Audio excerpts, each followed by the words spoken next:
As for myself, I adopted this attitude of optimism about a few days after my stroke. Like that first week was very rough for me because I had a lot of complications. I needed surgery.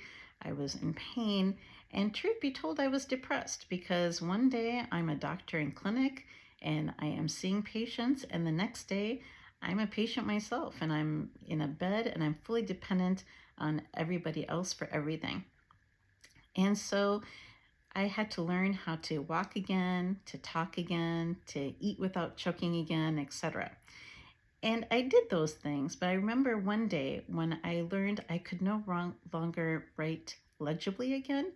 And for someone who got a prize in fifth grade for their writing, for someone whose patients always said, "Wow, you do not write like a doctor," is very neat. This had almost become a part of my identity.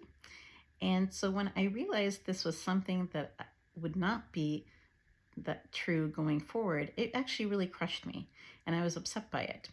And there was a physical therapist that day by the name of Tim. And as he was rolling me into the rehab activity room, he saw I was upset.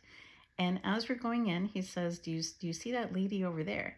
And I looked over and there was a female patient and she was writing something, writing very neatly, something, a letter or something like that. And I nodded yes.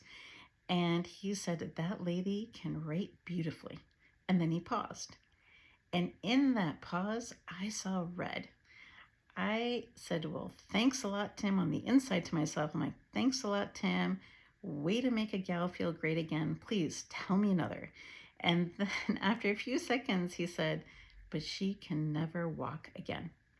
And that is the exact moment when everything switched for me, when I became grateful and I became optimistic.